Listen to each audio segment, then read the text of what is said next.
personas presentes en esta primera reunión técnica del Centro de Pomacias del año 2023, con el acumulado de 150 reuniones técnicas desde que el Centro de Pomacias comenzó con sus reuniones hace más de 2 décadas. Hoy tenemos como invitado especial al doctor Esteban Basoalto. Es investigador del Instituto de Producción y Sanidad Vegetal de la Universidad Austral de Chile. Nos va a presentar una ponencia muy interesante y ad hoc a los tiempos, insectos contrastantes en agroesistemas frutícolas, en la especie Cydia pomonella y Apis mellifera. Voy a hacer una breve presentación de Esteban Basoalto. Él es ingeniero agrónomo, magíster en hortofruticultura y doctor en ciencias agrarias de esta misma Universidad de Talca. Actualmente se desempeña como profesor y entomólogo de la Facultad de Ciencias Agrarias y Alimentarias de la Universidad Austral de Chile. Hace docencia tanto en pregrado como en posgrado en el área de entomología aplicada en la agricultura. Y las líneas de investigación incluyen actualmente las tecnologías de manejo de enfermedades de alta prevalencia apícola, uso de semioquímicos para manejo de plagas agrícolas y optimización del uso de pesticidas y controladores biológicos en el marco de manejo integrado en plagas. Tiene innumerables reconocimientos en revistas científicas y diferentes proyectos vigentes en este momento. El doctor Esteban Basoalto iniciará su charla al menos a partir de las 4:30 de la tarde, si no es un poquito antes, y primero contaremos con la actualización del reporte climático por parte de nuestro querido colega Álvaro Sepúlveda, y comenzará la ponencia nuestro director del Centro de Pomacias, don José Antonio Yuri, a quien le cedo la palabra para comenzar con el resumen de actividades del Centro de Pomacias. Estimado José Antonio, si quiere. Esteban, si quieres silenciar mientras su micrófono hasta que le toque el turno. Gracias. Muy buenas tardes a todos, a todas las asistentes. Voy a abrir mi presentación. Ustedes me dicen si la pueden ver bien. ¿Se ve bien? Ahora sí. Perfecto. Bueno, yo también estoy muy contento de poder contar con Esteban Basoalto. Ahí está mal escrito. Ahí a Mauricio se le volvió acá. ¿O no? ¿Está mal escrito, Esteban, o no? Sí, pues Basoalto. Sí, pero hay otra que estaba bien. La última que tenían estaba corregida. Entonces usé la que me mandó al comienzo. Después lo voy a presentar más adelante de esta breve introducción que voy a hacer. Lo que me interesaba es que yo me sorprendí porque usaron un fondo de diapositiva de una foto que tomé el año 2017 en la ciudad de Geisenheim, un poquito al norte de Frankfurt. Estuve visitando la Universidad de Geisenheim con el profesor Peter Braun. Y lo que se ve acá al fondo, bueno, este es el campo experimental, parte del campo experimental de la universidad, y esta es la abadía de Eibingen, donde se supone que estuvo la santa y abadesa Hildegard von Bingen, una intelectual, músico, poetisa, de los más grandes elementos del medioevo europeo, que nació en, imagínense, el año 1098 y murió 80 años después. Así que me emocioné mucho. Yo misma he visto la foto que ni sabía que le iban a usar de fondo, así que tenía un buen comienzo, Esteban. Por lo menos tienes una abadesa, una santa, que te va a apoyar hoy día en tu presentación.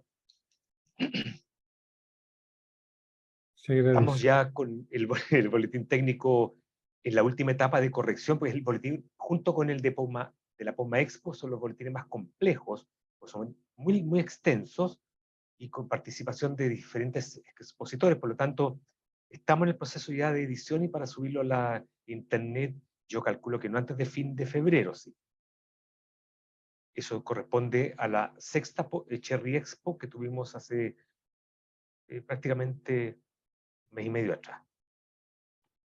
Debo lamentar, y por eso hago un pequeño in memoriam, el fallecimiento de un queridísimo profesional y muy cercano también a quien habla, Alejandro Fresno Bianchi, a quien tuve el gusto y honor de conocer.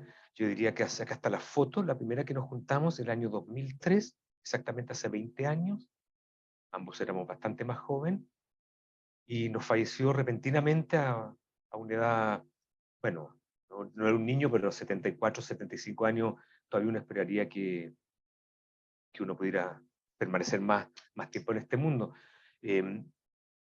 Nos apoyó mucho en un proyecto de Pink Lady, de pardeamiento, cuando él era el líder de esta variedad en Chile, el representante de la Pink Lady. Nos juntamos en numerosas ocasiones en el Centro Pomacia. Alguna vez me invitó también a acompañarlo a Australia, a conocer el problema directamente desde la fuente. Estuve con él viajando por Oceanía, y realmente, como individualmente lo lamento mucho, y yo sé que el mundo frutícola también pierde a un gran productor y a un gran profesional. Vaya mi homenaje para él y su familia. En la Universidad de Talca trabaja en psicología un sobrino de él. Durante estos 2 últimos meses, un poquito menos 2 meses que han pasado de la última vez que nos juntamos, también hemos recibido visitas, en este caso de un grupo de estudiantes de máster y doctorado de la Universidad del Estado de Santa Catarina en Brasil, una universidad no de las más grandes, pero muy prestigiosa. Lo lideraba el doctor Leo Rufato, persona de altísima competencia, con un score en publicaciones científicas muy alto. Además, muy grato, yo había estado con él un par de veces en seminarios en Brasil, y ahora, esta vez, gracias al contacto que me hizo César Montero de Unifruti, pudimos tenerlo de visita en nuestras instalaciones. De hecho, César está por aquí atrás. Participamos de un gran evento FIA que se llevó a cabo en la ciudad de Talca hace unas semanas atrás, en la cual asistió la directora ejecutiva de FIA, Francine Brossard, que éramos prácticamente compañeros de universidad. Ella entró un año después, pero soy un poquito mayor que ella, nos conocíamos, pero muchos años que no nos veíamos. Y este evento concitó a la mayoría de los proyectos FIA que estaban en ejecución, que se habían ganado recientemente. De hecho, nosotros nos acabamos de ganar el 3er proyecto, y Álvaro Sepúlveda fue nuestro expositor. En esta ocasión fue un evento muy interesante, donde pudimos vernos y cruzar información todos aquellos que habíamos obtenido un proyecto FIA. Lo hicimos en la sede de INACAP acá en Talca, realmente una maravilla de sede. También tuvimos el seminario de plástico en agricultura. Lamentablemente no asistió las 200 y tantas personas que queríamos, 300, pero igual tuvo buena acogida. Esto fue un seminario internacional que me tocó organizar como vicepresidente de la Academia Chilena de Ciencias Agronómicas, contactando a diferentes personalidades, y fue un evento lo que asistimos del mayor nivel que yo he asistido en muchos años. Así que lamento que la mayoría de los asistentes no participó de él. La ponencia, o sea, el link del seminario lo vamos a subir a nuestra página web. No sé si ya estará subido, ni me he fijado en eso, a lo mejor ya Mauricio lo subió, y estoy esperando que me llegue el resto de las presentaciones en PowerPoint para poder también dejarlas disponibles. Fue realmente un espectáculo, porque se habló del plástico tanto en fruticultura como en horticultura. Esteban, para que también después lo promuevas al interior de tu universidad, una cuestión súper bien realizada. Y para celebrar el fin de año del Centro Pomacia, salimos a terreno, nos fuimos a la zona de San Fernando. Acá nos recibió Luis Ahumada, gran amigo y compañero de toda la vida. Con Lucho somos amigos del año 76, desde que entramos a estudiar agronomía, y uno de mis amigos más queridos y cercanos. Así que nos recibió él y su administrador de terreno. Visitamos sus plantaciones, un tipo realmente hiper competente técnicamente hablando, y como productor también. Tiene un olfato para el negocio, Luchito, que es un espectáculo. Después de ahí pasamos a ver algo que también nos conmovió, que fue la Dole de San Fernando, donde la central frutícola, que tienen ampliada y modernizada, tiene una estética. Bueno, acá está mi grupo, tomé una foto, muy contento. Nos recibió la gran colega y profesional Patricia Marapolí, exalumna y compañera, bueno, fue alumna mía en la Chile, era algunos años menor. Y tenía este sistema el gerente que le gustaba la estética, y este es un sistema por el cual se abastecen de caja las líneas de embalaje. Son una serie de U, a lo mejor le gusta la Chile a él, pensé que en un momento podría ser un hincha azul, y se veían acá hacia el fondo no sé cuántas U's en 12 ciclos paralelos, que una cuestión realmente es una obra de arte. ¿Eh? Nosotros quedamos bien como una fábrica como de un portaaviones o de un submarino, ¿no es cierto? Donde uno metería en dique seco las naves para trabajarlas. Me encanta que los colegas trabajen con tecnología, pero además con estética. Les comento algo más íntimo. Se lanzó un libro que le editó nuestro ex rector Álvaro Rojas Marín, que da cuenta de los 20 años del premio Juan Ignacio Molina, que otorga la Universidad de Talca a personajes distinguidos, tanto a nivel político, social, económico, cultural, religioso. Y bueno, él fue también uno de los ganadores cuando se lo nombraron ministro de Agricultura y posteriormente embajador de Chile en Alemania. A él se le entregó la medalla, pero como él no podía escribir su propia memoria al interior del libro, me pidió que se la escribiera yo.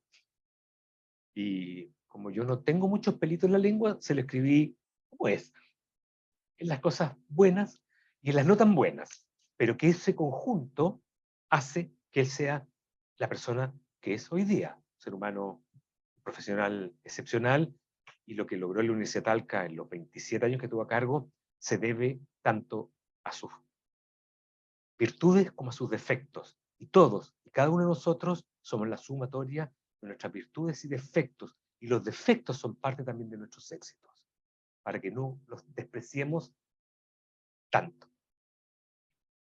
Y finalmente tuvimos un encuentro hace una semana atrás, que lo hacemos, bueno, la decana está presente, Mine Fogel, una vez al año, en el mes de enero, una reunión de la facultad que dura un día y medio, la cual nos juntamos para hacer una evaluación de lo que se hizo y proyectar el próximo año un encuentro fantástico, tanto con los académicos de la facultad, nosotros somos 22 jornadas completas, toda la Universidad de Talca tiene 22 jornadas completas en agronomía, más una cantidad de profesores que no hacen clases individuales, y también se invitan a los asistentes, a los no académicos.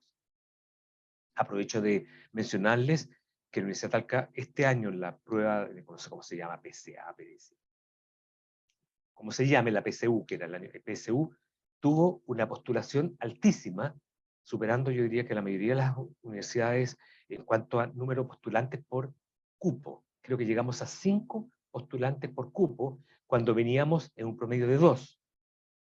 Entonces quedamos muy satisfechos, muy contentos y muy expectantes. Llenamos completamente los cupos, más como 15 supernumerarios.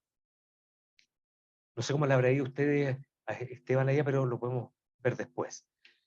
Aprovechamos también de hacer todos los académicos, bueno, los que pudimos, un recorrido por los distintos centros y unidades que tiene la universidad. Acá estamos viendo distintos laboratorios con su equipamiento. Había gente que nunca había entrado a ciertos laboratorios. Nuestros propios académicos, que somos poquititos. Así que sirvió también para conocernos al interior. Y esto sí que creo que es lo último de la parte académica. También la semana pasada, exactamente, es claro, el lunes de la semana pasada, por fin después de mucho vacilar, rindió exitosamente su examen doctoral nuestro querido colega, el doctor Javier Sánchez. Ahí está la comisión que lo examinó, fue una maratón. Además tuvieron un problema porque habían profesores de Estados Unidos interrogándolo, un problema después de comunicación. Fue todo un estrés que se tuvo que comer tanto él como la comisión, pero después de casi 4 horas salió airoso de su examen. Así que estamos muy, pero muy contentos como universidad, como facultad, y nosotros particularmente como Centro Pomacias. Así que bienvenido de nuevo, Javier, ya en gloria y majestad. Entre medio también sacamos un par de papers científicos que acaban de ser publicados ya online, uno se llama Caracterización bioquímica de 7 cultivares de cereza, y otro sobre el efecto de las cubiertas de plástico sobre las cerezas. también paralelamente escribimos uno técnico, creo que en la PEC, la revista de Patricio Espinosa, regulación de carga y calidad en cerezas, junto con Álvaro y con Jaime González Táliches de Uruguay. Esa fue nuestra producción de estos últimos 6 semanas que aparecieron a la luz, digamos. Y hay un par de cosas sobre la cosecha que me gustaría, si alguien puede comentar después, también sería interesante. Se acabó la cosecha de cerezas, creo que muy exitosamente por lo que he escuchado hasta ahora. Tengo entendido que hasta la Regina le ha ido bien con su venta. Llegaban más de 80 millones de cajas, 80 y tantos millones a final de diciembre. Se esperaban 90 millones, pero no creo que se llegue a esa cifra, pero las estadísticas finales vendrán muy pronto. Aparentemente tanto el nivel de costos por envío como el de venta de los productos anduvo bastante bien. Esa es la cosecha que vimos acá en la zona de San Clemente. Álvaro entregó un informe esta semana sobre el avance, por ejemplo, en días grados que tiene la cereza que se cultiva bajo túnel, que son poquitas las hectáreas en Chile, y esta diferenciación en la acumulación de días grados o de grados hora o días grados es significativa, sobre todo al comienzo de la temporada, y esto hace que la fruta se adelante muchísimo desde un punto de vista del precio de la fruta. Daniela me estaba averiguando cuántos días se anticipó este año y cuál es el delta de precio por kilo que obtuvo el productor, porque tenemos que considerar que esta fruta se envía por avión. Y también de manzanas, tengo entendido que la cosecha está bastante normal en cuanto a fecha, no se ha adelantado. Acá en la zona de San Clemente estimamos que va a ser a mediados después del 10 de febrero, 15 de febrero, tal vez no antes. Bueno, Álvaro puede mostrar eso en su exposición, cuál es el pronóstico que tenemos nosotros, tal vez el 20 para la zona de San Clemente, y esto que está más al norte, la zona de Rancagua, viene bien, viene con carga, a pesar de que las condiciones para daño por sol son elevadísimas, no se ve golpe de sol, y eso lo va a aclarar Álvaro en su ponencia. Y ya aquí sí que estoy terminando. La semana pasada, o antepasada, ¿cuándo fue esto? Acá dice 12 de enero, viajé a Valdivia. Entre las actividades que tuve, participé en un seminario de cambio climático y seguridad alimentaria. La verdad es que de altísimo nivel, sobre todo algunos de estos seminarios al comienzo y los finales, tanto la exposición de la doctora María José Larrazábal como la mesa redonda fue muy, muy sorprendente. Quedamos súper contentos los que asistimos. Visitamos el hermoso campo Isla Teja. Esto fue al comienzo del seminario, por eso dice poca gente, pero había unas 60 personas. Ahí aproveché de visitar el añejo edificio donde trabaja Esteban. Añejo digo porque es vetusto, pero es muy bonito, tiene mucha calidez. Los laboratorios son antiguos en cuanto a su arquitectura, pero muy interesantes, también dotados, trabajan muy bien. De hecho, en esa visita le pedí a Esteban que esta reunión la realizara él, para él la persona que nos expusiera, a lo cual accedió. Me encanta un trabajo que están haciendo de identificación del origen de las mieles a través de la composición del polen, y espero que hoy día nos muestre algo de eso con las trampas que usa para sacar el polen de las patitas y cómo después se cuantifica. Un tema que a mí me produjo fascinación. Aquí está Esteban, ¿no es cierto? Ya de viejo, maduro, una persona ya con barba, más canosito, padre de familia, ¿no es cierto? Faltó la foto Acá, en perspectiva de la oficina, ¿no? claro, sí, no, te mostré esa mejor para no comprometer el ambiente en el cual está. Y acá una foto que le tomé cuando era uno de mis alumnos en el posgrado, está jovencito. Acá está tu amigo Álvaro, ¿cómo se llama? José Manuel José Manuel Montesino, Montesino, aquí Claudio está la Pardo, Valeria Lepe, Lepe, aquí está la Valeria Monte, aquí está Claudio Pardo, digo, qué maravilla. Acá también está el jovencito Esteban, la Marisol Reyes, investigadora de línea, aquí está Álvaro, también, pero él explicando, seguramente Álvaro haciendo el trabajo práctico. Y aprovechando que estuve en Valdivia, unas poquitas cosas turísticas que hice, además de visitar el centro, el casco histórico, que es precioso, aquí en al borde de la, está la costanera, de la ribera, está instalado el submarino O'Brien, puesto en funcionamiento el año 81, y por fin, después de comprar un ticket muy temprano en la mañana, pudimos visitarlo, y una cuestión realmente claustrofóbica, ¿no? Estar dentro, este mide 91 metros de largo, ¿eh? Hay que meterse por acá varios metros en el interior y recorrer esta panza de ballena claustrofóbica, grupos de 12 personas, realmente hay que ser muy especial o tener algún trastorno psicológico para estar sumergido dentro de este tubo de hierro por no sé cuánto, puede estar hasta 50 días en alta mar, sin contacto y sin retroalimentación. Así que fue un sueño cumplido a estar dentro de un submarino como haber volado alguna vez en helicóptero. Nuestra página web se encuentra actualizada, pueden bajar la información que requieran, y con esto, querido Javier, le entrego la palabra para que siga con el show. Muchas gracias. Gracias a usted, José Antonio. Un placer el resumen que nos ha dado con las actividades tanto académicas, culturales, incluso viendo la práctica. Es más, de hecho, entre la línea de post cosecha que hemos visto y el submarino, prácticamente no hay casi diferencias. Entonces, vamos a darle ahora la palabra a Álvaro Sepúlveda, nuestro investigador experto en ecofisiología, en clima, y recordar que aquellos quienes quieran hacer preguntas las pueden dejar en el chat general o enviarlas por privado, y después, en función del tiempo, las podremos exponer. Y en el caso de que no diese tiempo para ellas, se las haremos pasar a quien corresponda. ¿De acuerdo? Así que, Álvaro, por favor, gracias. Déjame que estoy aquí. Compartir.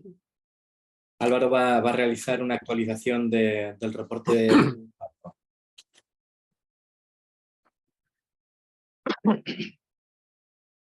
Ya, ahí estamos, creo, ¿cierto? Sí, se ve bien. Bueno, buenas tardes. Caray, lo van a hacer más ya. Vamos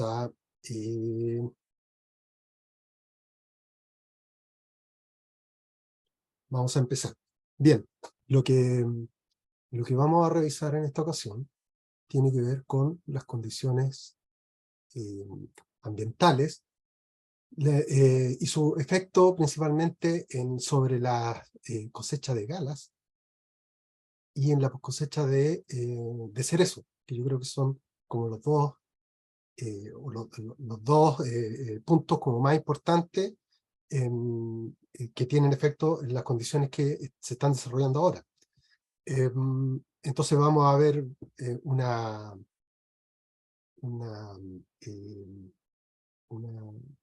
perdón, que aquí estoy tapando, estoy tratando de arreglar esto.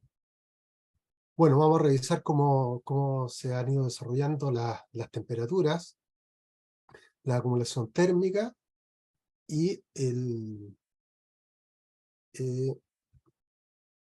las condiciones de estrés. Ahí mejor, ya. Las condiciones de estrés por esta cantidad de altas temperaturas que hemos visto y que hemos sentido, y cuál es la proyección que tiene la Dirección Meteorológica de Chile frente al futuro en el corto plazo. Bien, vamos a hacer rápidamente un resumen de cómo ha ido la temporada. Comenzamos una temporada con mucho frío, el cual se vio reflejado en una floración abundante, con flor de buena calidad y con alta cuaja. Sin embargo, durante la floración hubo esta exposición a días con una amplitud térmica bastante importante, por lo que fue una temporada a fines de septiembre y octubre de riesgo de una alta probabilidad de ocurrencia de heladas, con temperaturas mínimas bajo lo normal y con temperaturas máximas sobre lo normal. Bien. En cuanto a las condiciones que se fueron dando después, una vez ya ocurría la floración, en el caso del manzano, se dieron, si bien varió en cada zona, no se dio como una tendencia clara, sino que cada zona en particular mostró la dinámica de temperatura fue relativamente distinta, pero en general se podría decir que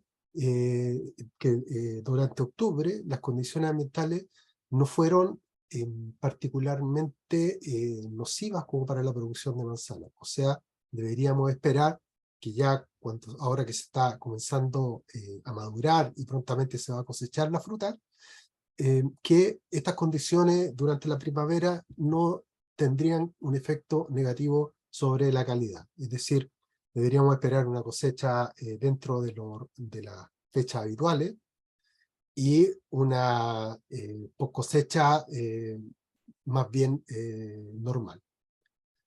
Sin embargo, como hubo una alta cuaja, en algunas zonas, especialmente en algunas zonas que tuvieron este octubre un poco más moderado, un poco más frío, había que tener cuidado de hacer un ajuste oportuno de frutos para no afectar el tamaño.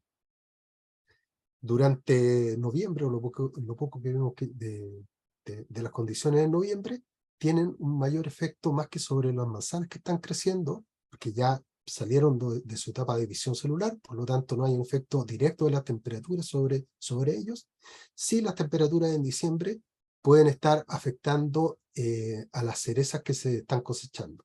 Es decir, y fueron las condiciones que se dieron, que se registraron altas temperaturas, especialmente en la segunda mitad de noviembre, que podrían haber tenido un efecto negativo sobre la calidad y la condición de las cerezas que se estaban cosechando. Sin embargo, lo que nosotros hemos escuchado es que, o lo que se dio mucho, fue que la cosecha de cereza, como se buscaba salir muy temprano, en general hubo una cosecha quizá un poquito no con el color rojo habitual, sino que con una madurez un poquito anticipada por el apuro de cosechar, que quizá eso podría ahí no afectar tanto esta condición futura de la fruta. Vamos a ver, acá yo tomo como ejemplo la localidad de San Clemente, en el sector de Aurora, y acá lo que estamos viendo es cómo han ido avanzando la dinámica de las temperaturas diarias a partir del 1 de octubre y de los últimos 4 años. Aquí solamente para que veamos algunas cosas en particular.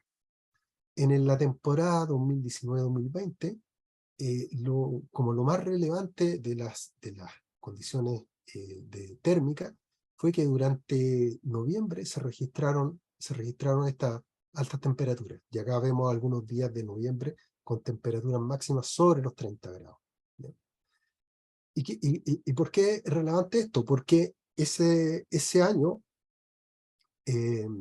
no se registró una cantidad de daño por sol que se esperaba, no se registró la cantidad de daño por sol que se esperaba, y lo que se planteó fue que en la medida que ocurrían estas altas temperaturas temprano, el fruto de alguna forma se va adaptando a estas condiciones de estrés térmico y exposición a la luz que le permiten llevar mejor o superar mejor este paso por un verano estresante. En la temporada 2020-2021, yo creo que acá un punto que caracterizó a esta temporada fue que a fines de enero se registró esa granizada que fue, no sé si el día 30 o 31 de enero, que hizo ahí como un quiebre en lo que venía sucediendo durante el verano. Y acá se ve cómo en los últimos días de enero, una ola de calor, altas temperaturas, sobre 30 grados, y ya después de ese evento de lluvia, las temperaturas cayeron durante febrero, lo cual seguramente fue muy favorable para la cosecha de galas, ¿ya? Porque ya con temperaturas más moderadas podría haber una mejor coloración y contribuir a una fruta de mejor calidad para la post cosecha. Durante la temporada pasada,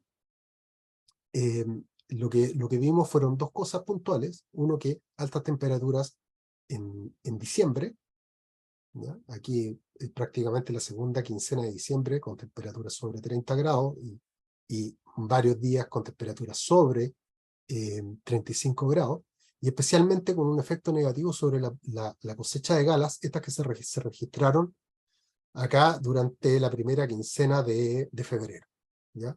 Y esto podría haber complicado la cosecha de galas. Recuerdo que el año pasado se reportó que hubo fruta de menor tamaño, y eso tiene un poco que ver con esas altas temperaturas. ¿Y cómo vamos esta temporada?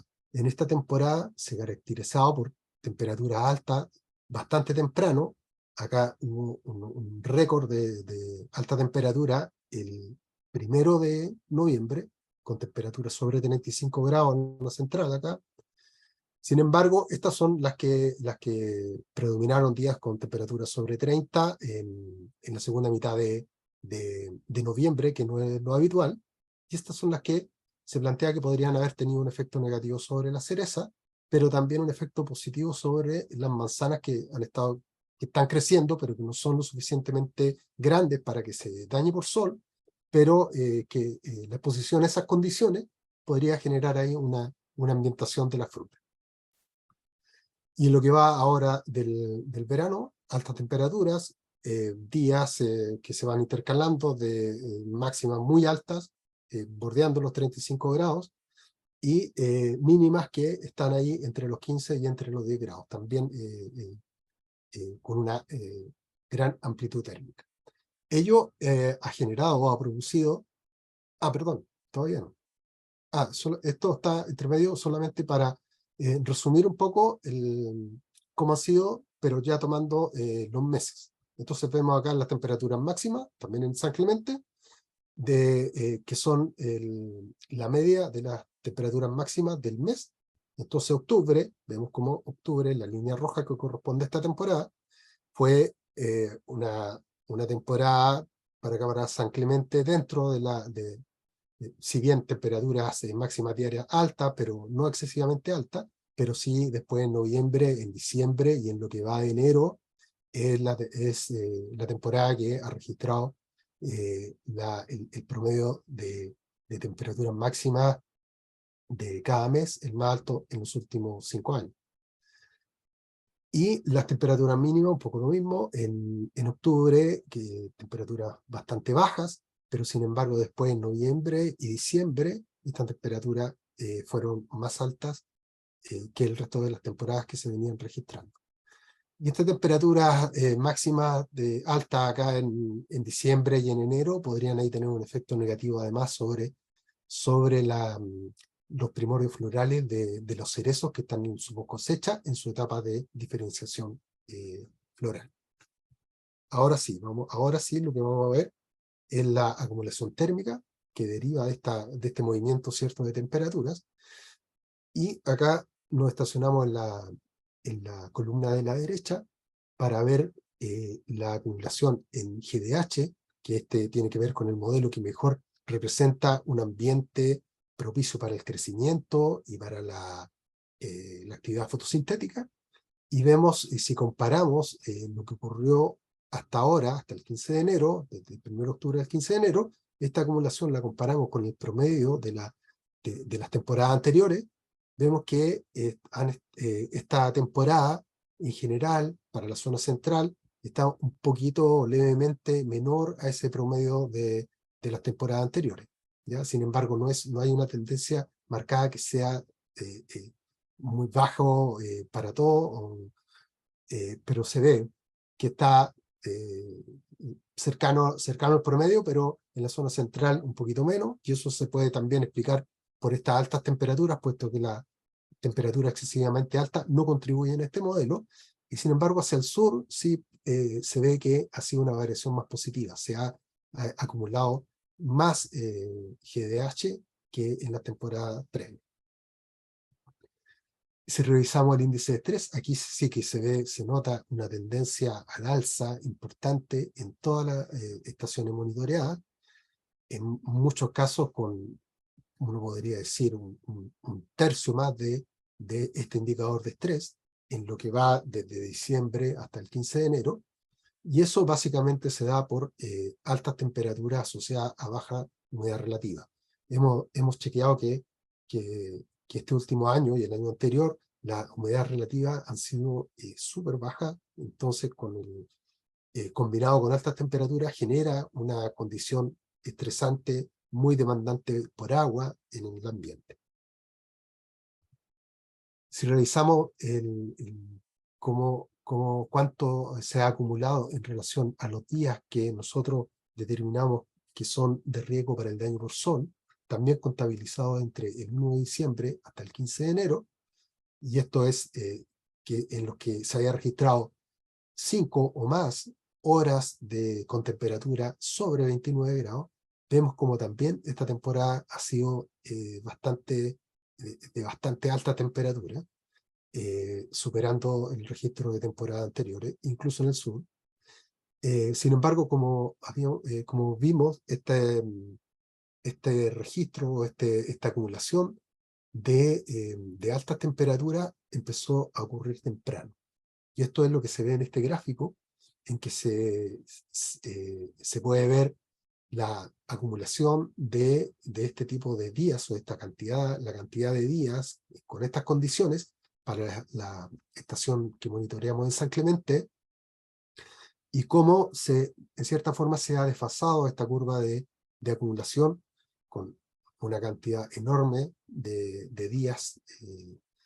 Si esto es prácticamente, aquí hay 35 días, más de un mes, en lo que va de la temporada, en que se han dado estas condiciones que son de riesgo para daño por sol. Se ve que comenzaron temprano, a partir de noviembre. Sin embargo, acá fue ya a fines de la segunda quincena de noviembre cuando empezó ya en forma un poquito más periódica o más habitual en la acumulación de este tipo de días. Por lo tanto, aquí lo que esperaríamos también es que eso tenga un efecto, como le decía, positivo en la ambientación de la fruta. Un poco lo que describe esta diapositiva, cuando ocurren esta exposición a condiciones de estrés en forma temprana, lo que se promueve en la piel de la fruta, en la piel, en el follaje, es que hay acumulación de algunos compuestos que actúan a modo de filtro solar a estas radiaciones que están impactando. Nosotros vimos en un trabajo que hicimos hace algunos años que en la manzana lo que se acumulaba especialmente eran quercetina y carotenoides, y esto de alguna forma era un mecanismo que a largo plazo hacía de control del daño por sol. También se promueve la síntesis de proteínas de golpe térmico y el pool del sistema antioxidante. Sin embargo, este antioxidante actúa en el corto plazo. Cuando no hay ambientación, que es lo equivalente a una exposición repentina, dado que los frutos son grandes, se produce este daño por sol, que es violento, llegando a la necrosis, como se ve en la fotografía. Y esto también ocurre porque, por un lado, los frutos, al ser más grandes, pierden su capacidad de disipar la energía que está incidiendo, y por otro lado, también ello ocurre cuando hay movimientos de la rama y los frutos pueden quedar expuestos en forma repentina. Lo que ello de alguna forma a veces se soluciona con el uso de algún mecanismo, de algún manejo de copa que sea más fijo, como el muro frutal, por ejemplo.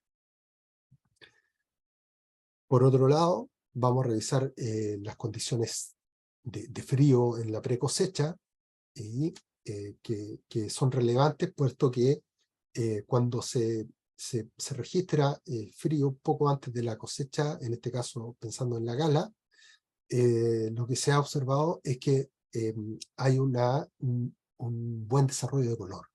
Lo que no quiere decir que cuando no ocurra en este registro de temperaturas bajas no se desarrolle color, sino que el color se favorece de forma muy evidente y muy fuertemente con la exposición a bajas temperaturas. Y acá vemos cómo ha sido la acumulación de horas bajo 10 a partir del 15 de enero, pensando que del 15 de enero, en una cosecha ya pronta, la próxima semana, podrían tener un efecto sobre el desarrollo del color.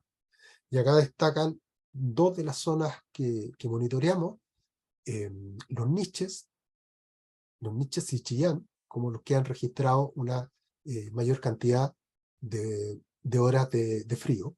Sin embargo, muchas de las localidades prácticamente no se ha registrado nada, o una hora, que no es suficiente.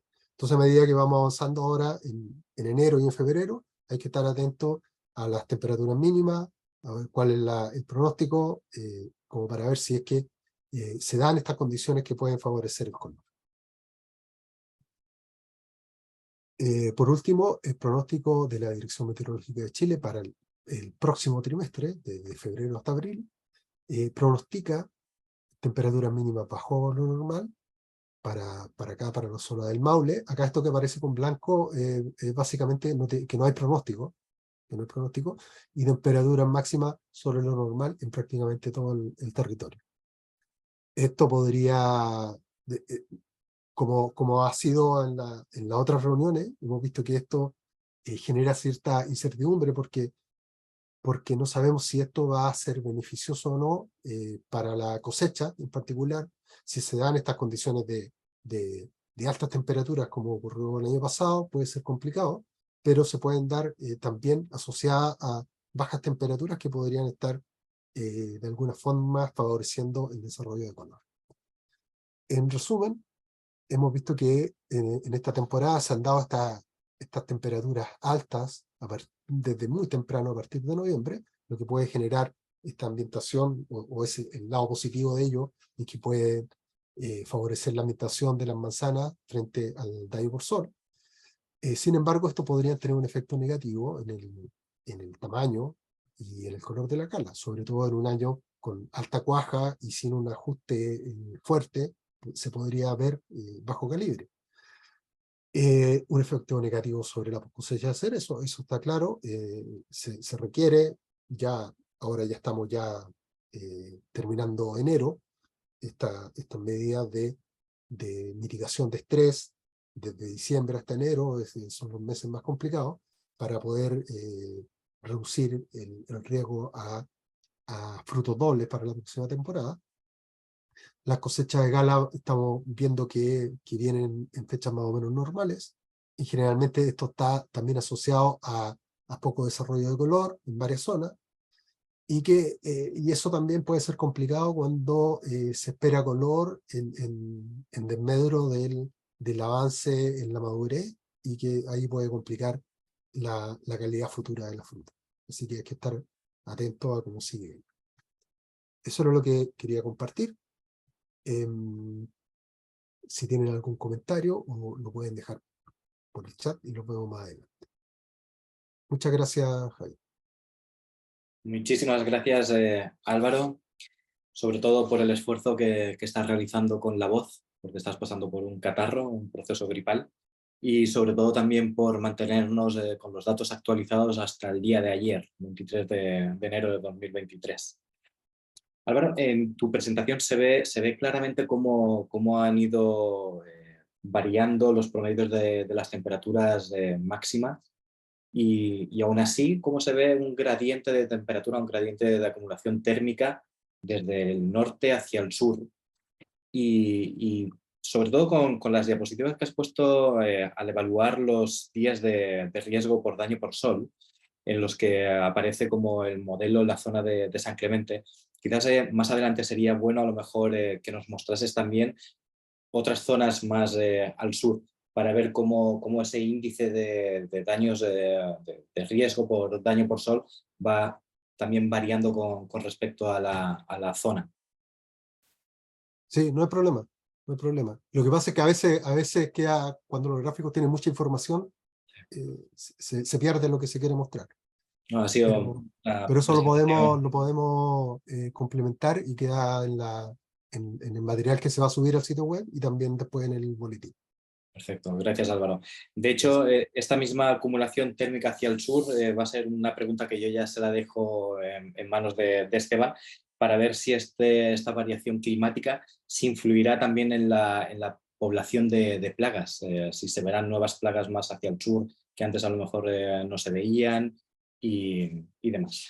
Entonces, con esta pregunta doy paso a Esteban Bajo Alto con su ponencia Insectos contrastantes en agroecosistemas frutícolas, de Cydia Pomanelli y Apis mellifera. Esteban, cuando gustes. Bueno, gracias. Voy a empezar a compartir aquí para ver si todo anda bien como funciona hace un rato. Esperemos que así sea. Y creo que tengo que mover esta vez. Veremos. Y aprovechando mientras que hacemos... ¿Se ve correctamente? Sí, está todo bien, Esteban. Está la diapo presentada, la primera, el inicio. Aprovechando justamente Cydia Pomonella, lo que se ha visto esta temporada, que las altas temperaturas han apurado los ciclos. Se ha cortado su ciclo y ha habido surgencia de incremento de las poblaciones bastante rápido. Así que eso a nivel nacional. En Chile tiene distintos comportamientos en la zona central con el sur por las características climáticas, y en el sur lo que hemos visto también una partida tardía porque tuvimos harta lluvia en primavera, lo que afectó a la cuaja. No tuvimos tan buena cuaja como ustedes. Y después la aparición de Cydia Pomonella y también aparición de algunas escamas que no la habíamos visto hace un tiempo atrás. No sabemos si es un problema. Hay registros anteriores, pero no sé si es un problema puntual de esta temporada o es un tema que va a ser un poco consistente en los próximos años. Y bueno, quiero contarle un poquito para entrar de lleno en mi presentación. Esta presentación, como dijo José Antonio, salió de la conversación que tuvimos, por lo tanto es una presentación bien particular. Estoy hablando de insectos bien distintos y que cumplen funciones bien distintas en los agroecosistemas, y por lo tanto voy a tratar de que esto se sienta coherente a pesar de lo particular que son cada uno y la forma en que se abordan cada uno en los agroecosistemas. Y como estamos hablando de Cydia Pomonella, y bueno, esta es la reunión del Centro Pomacia. Primero decir que es la plaga principal en pomáceas, ¿no es cierto? Y en manzana, ¿no es cierto?, son unos hospederos donde genera mayor daño, pero también hay otros hospederos dentro del grupo de las pomáceas, como las peras o los membrillos. Y un poquito de historia, ¿no es cierto? Nosotros tenemos 15.000 años de historia aparentemente con la manzana, y de la mano parece que la polilla de la manzana o Cydia Pomonella se fue moviendo junto con la manzana a distintos lugares, y en Chile no tenemos el registro claro de cuándo ingresó. Por lo tanto, lo más probable es que haya ingresado junto con la manzana al principio del movimiento de este cultivo hacia Latinoamérica y Chile. Y si vemos un poco en ese tema, en Chile también tenemos una historia bastante larga con la manzana y la polilla de la manzana de la mano. De hecho, este registro que encontré es que ya en el 1594 se comerciaban manzanas desde Valdivia hacia la zona central. Y un dato ahí que para mí es interesante, no sé si para ustedes, que las manzanas se transportaban en cajones con acerrín como material para que no se golpearan. Y esta es una condición bastante buena para que la polilla y la manzana también se transporte. Lo que sucedía con los vines de madera, que facilitaron el movimiento a nivel nacional, y en estudios que hicimos en su momento con Eduardo, allá en la Universidad de Talca, vimos que la variabilidad genética de la población en Chile era bastante alta, estaba muy mezclada entre ellas, lo que denotaba una alta movilidad y aparentemente esta movilidad estaba asociada a acción humana. O sea, nosotros le facilitamos el movimiento a la polilla de la manzana dentro del país y eso hace, ¿no es cierto?, que estén muy emparentadas unas con otras a pesar de la distancia geográfica. Bueno, en esa época, la manzana que se comercializaba se parecía un poquito más a estas manzanas que están acá, con diferentes características de color, sabor y también, por lo mismo, distintas orientaciones para el consumo, no solamente consumo como postre en fresco, sino también para cocina era importante y para la producción de derivados como la sidra, que fue bien importante hasta hace medio siglo atrás en Chile, incluso atribuyéndoseles propiedades medicinales para justificar el consumo incluso. No sé si era para justificar solamente el consumo, porque realmente la gente observaba estos efectos. Hoy por hoy, este tipo de manzana, una manzana que ustedes ven ahí con algunos daños, marcas, no es muy comercializable y eso genera un problema, ¿no es cierto?, para los productores. Queremos una manzana como la que sale ahí, ¿no es cierto?, porque el mercado actual, que es bastante complejo y exigente, pide una manzana que sea muy atractiva, muy bien presentada, ¿no es cierto?, cosméticamente muy, muy atractiva, con una buena calidad organoléptica, las nuevas variedades con mayor acidez, mayor balance de acidez, azúcar y también aroma, ojalá, asociado a esto, pero producida de la forma más sustentable o sostenible posible, mirando, ¿no es cierto?, el medio ambiente, la calidad de vida de las personas y las comunidades, en otras palabras, con prácticas que sean lo más seguras para el medio ambiente y la salud humana. Pero, ¿no es cierto?, lo que implica, ¿no es cierto?, que la utilización de pesticidas en la agricultura sea un tema sensible actualmente para la opinión pública. Pero de todas maneras, como les comentaba, queremos seguir consumiendo la manzana de Blancanieves, pero sin el historial de la bruja detrás. O sea, solamente lo positivo, pero sin la mochila negativa que asociamos a los manejos. Y es porque, como dice ahí, ¿no es cierto?, los pesticidas no tienen muy buena venta hoy en día, ya no es como antes, que se veían como una gran herramienta y la gente no veía o no conocía las consecuencias, entonces solamente se le veían caracteres positivos y no había una atención especial al su uso en agricultura, ¿ya? Entonces, como dice ahí, el DDT, ¿no es cierto?, producía mejores manzanas más grandes, más jugosas y sin ningún riesgo, aparentemente, lo que probó ser bastante falso. Hoy en día, de todas maneras, tenemos que seguir dependiendo, a menos que optemos por una estrategia orgánica, en el control químico como una de las estrategias de control de plagas en cultivo y en agroecosistemas. ¿Por qué? Porque, bueno, a pesar de que tienen varias desventajas como la resistencia que pueden generar en las plagas, el incremento de las plagas o resurgimiento de plagas secundarias por el incremento del uso de aplicaciones para el control de una plaga en específico, los efectos nocivos en personas y animales, y los residuos que quedan en la fruta, pero a pesar de eso tienen algunas ventajas por su fácil implementación, el fácil acceso, la acción rápida contra el problema de las plagas, su versatilidad y su relativo bajo costo comparado con otras medidas de control. Pero, ¿no es cierto?, no podemos depender en ellos como en el pasado, con programas muy intensivos en su uso, sino que tenemos que apuntar a un uso más racional. Y la alternativa actual, ¿no es cierto?, implementarlo en un sistema de manejo integrado de plagas. Aquí tenemos el ejemplo para la polilla de la manzana, Y un buen programa basado en manejo integrado implica identificar y monitorear correctamente a la plaga para saber cuándo aparece, dónde aparece, en qué proporción aparece.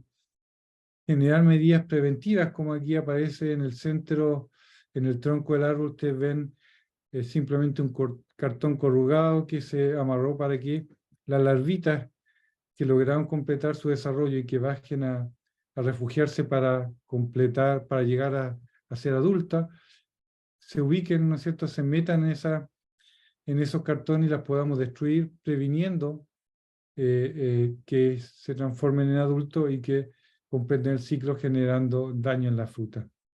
Entonces, esas labores preventivas, más acciones, cuando vemos que requerimos aplicaciones, dada la información obtenida desde el monitoreo, nos permitirá, con esa misma información, generar acciones más precisas, apuntando al estado de desarrollo de la plaga, que es más sensible, como generalmente huevo y larva neonata, y seguir monitoreando. Por eso aparece el punto 5, monitoreo otra vez, porque hay que evaluar si esa medida fue adecuada, qué tal impacto tuvo y si requiere alguna corrección. Y, ¿no es cierto?, al final de temporada o durante la temporada, evaluar el trabajo hecho para ir corrigiendo y ver qué tan efectivo fue en nuestro manejo durante la temporada. Y dentro del manejo integrado de plagas, además del control químico, hay otras herramientas que podemos utilizar, desde un control mecánico, como vimos con las bandas de cartón corrugado, hasta utilizar controles biológicos, o en alguna otra planta quizá utilizar, o para algunas otras plagas, la resistencia al mismo cultivo. Pero además lo que lleva hace algunos años de desarrollo, y lo que le quiero contar un poco durante el resto, lo que me queda de esta parte de la presentación, es sobre el uso de semioquímicos, que es un área bastante interesante para mí. He estado trabajando varios años en este tema, y que se basa en un hecho bien simple. Los insectos se comunican con su entorno fundamentalmente por señales químicas o infoquímicos, a los que denominamos semioquímicos, de ahí viene la palabra, y conocerlo y estudiarnos nos ayuda, ¿no es cierto?, a modificar el comportamiento muchas veces de esa plaga en favor del manejo de estas. Entonces, esto se basa en que el olfato es uno de los elementos principales para los insectos. Con este, ¿no es cierto?, por la información que obtienen a través del olfato, pueden localizar el alimento, los lugares de oviposición, la pareja, ¿no es cierto?, y reconocer también a otros congéneres. Y dentro de estas señales químicas, como les mencioné, están los semioquímicos, que simplemente son compuestos químicos que llevan un mensaje, una señal. Y este mensaje es capaz de cambiar las conductas del receptor.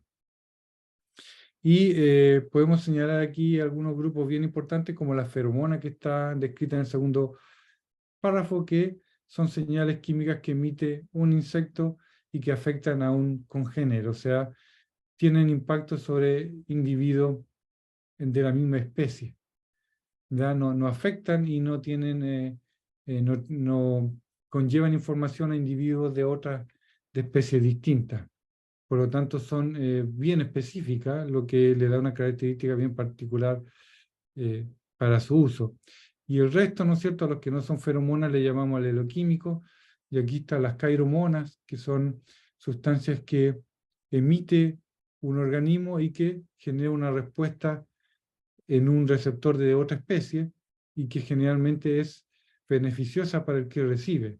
Por ejemplo, cuando nuestros antepasados caminaban por los bosques y detectaban el olor a manzana o el olor a pera, ellos obtenían un beneficio al encontrar la fruta o al encontrar, ¿no es cierto?, el alimento en esto.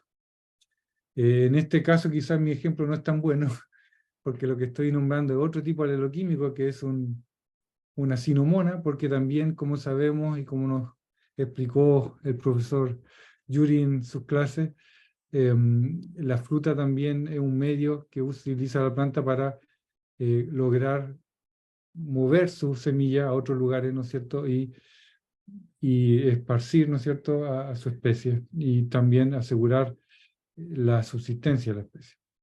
Entonces, estas señales químicas que nosotros también percibimos llevan información que puede ser utilizada si la entendemos, ¿no es cierto?, y las conocemos. Como yo les comentaba, hay dos grupos principales que se usan en agricultura, la feromona y los volátiles de plantas, que podrían ser, ¿no es cierto?, una cairomona, y que tienen características particulares. Como les comenté, las feromonas son de alta especificidad, ¿no es cierto? Se emite por un organismo de una especie para otro organismo de su misma especie. Una hembra, por ejemplo, puede emitir una feromona sexual para atraer a un macho. En cambio, las volátiles de plantas tienen una especificidad baja porque, como nosotros éramos atraídos por el olor a la pera, ¿no es cierto? También algunas otras especies de herbívoros eran atraídos por el olor a la pera y para consumirla. El mismo ejemplo. La complejidad, sí, de las feromonas es bastante normalmente alta y eso hace que sea compleja su fabricación, si queremos hacerlo artificialmente. En cambio, los volátiles de plantas muchas veces son bastante más bajos. La volatilidad es variable, la estabilidad en general de las feromonas es bastante alta. Los volátiles de plantas son más bien mensajes de corta duración, así que tienden a ser menos estables. Y en general la toxicidad es baja o nula. Por eso está ahí el signo de interrogación. No hemos todavía obtenido evidencia de que alguien se haya intoxicado por ingerir feromona o cairomona, por ingerir este tipo de señales químicas. Y bueno, estos compuestos se pueden utilizar en manejo integrado de plagas. En el caso de feromona, lo que apuntamos a un sexo específico de un organismo que puede ser una plaga. En cambio, los volátiles de plantas pueden apuntar a ambos sexos, ya que la señal, como vimos, es menos específica. Y en el caso de las feromonas, se ha visto que generalmente se han utilizado para apuntar a adultos, aunque hay desarrollos nuevos con feromonas, sobre todo de agregación para estado inmaduro. Y en el caso de las señales, los volátiles de planta, se ha visto que tienen eficacia tanto en adultos como en estado inmaduro. En el caso polilla de la manzana hablamos de larvas. En el caso de la feromona no hay importancia en los otros aromas que hay en los ambientes, los agroecosistemas, los huertos, debido a que son un mensaje muy específico que lo envía solamente un organismo a otro de su misma especie, como ya comenté. En cambio, los volátiles de planta, ahí puede haber mucha importancia del aroma de fondos que hay en otras especies similares que pueden emitir olores parecidos y que puedan afectar la eficacia de su utilización. Ambas de estas tecnologías son muy compatibles con otras alternativas de control y se pueden combinar perfectamente. Tienen baja efecto en el caso de feromonas sobre insectos no blancos porque generalmente no la detectan. Y en el caso de los volátiles puede ser alto en algunos casos, por lo tanto hay que tener un cuidado particular ahí. Y la adopción, en el caso de feromonas, ha sido bastante amplia, sobre todo en la temática de monitoreo, y la de los volátiles de planta hasta ahora bastante limitada, pero tiene bastante potencial.